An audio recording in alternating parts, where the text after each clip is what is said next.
What goes around comes around. And if we're talking about conveyor belts, what goes around comes around a lot.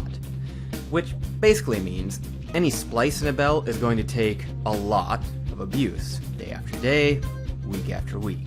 I just don't know how it could put up with that. Well, here's the thing. Any splice is going to want to give up the fight eventually.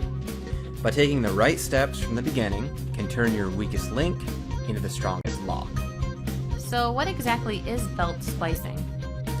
What it is joining two ends or two pieces of belting together to provide a continuous loop. Okay, so what kind of splices are there? There's several we could talk about, but they basically fall into two categories: mechanical and vulcanized. Within that, there are several subcategories. For instance, with mechanical splicing you have hinged fasteners, solid plate segments, and flexible matrix plate splicers. And with vulcanization, there's both hot and cold and various splicing patterns. Okay, that's a lot. So where should I start? Let's focus on hot vulcanization. And what exactly is hot vulcanization? Vulcanization is the process of curing raw rubber by combining the rubber with additives. Hot vulcanization is all that plus heat and pressure. Got it? I think so. Okay, a picture is worth 1,000 words anyway.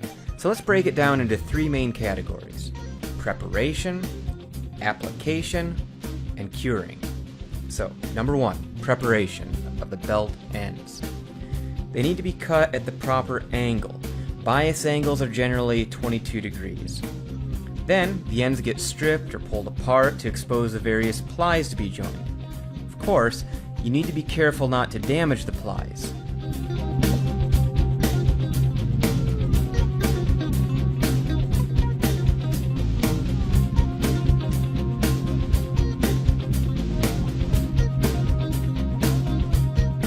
Okay, I think I got it. What's next? Number two, application of cement, gum, or other intermediary material. It's like making a sandwich. A sandwich? Yeah, a sandwich. You put together layers: mayo, mustard, pickles, lettuce, cheese, meat. Only in this case it's cement, gum, fabric, and rubber. Now this buildup of layers will form the completed splice.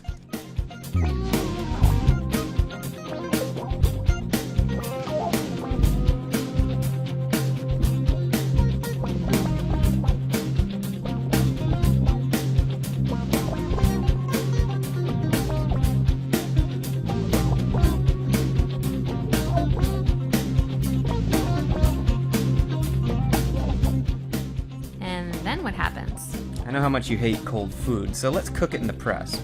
It's just like a giant panini maker for a big rubber sandwich. After that, it's time to wait. You can even kick back and eat a sandwich. The equipment may still need your constant attention to get the best results. Cooking times will vary too, depending on the thickness of the belt and the type of compound you're using. Okay, so once that's done, is that it? Not quite. Once it's out of the oven, the splice needs to be inspected for any visible defects that could indicate a weakness. Then, any surplus of rubber needs to be ground or buffed away, kind of like trimming the crust off your sandwich. Okay, got it. So why did we focus on hot vulcanization? Isn't there easier or cheaper ways of splicing?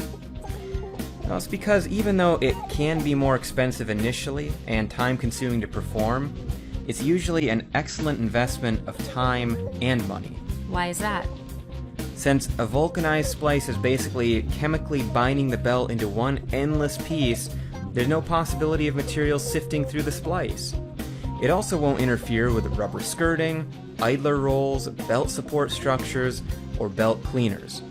That way, what goes around comes around as a good return on your investment.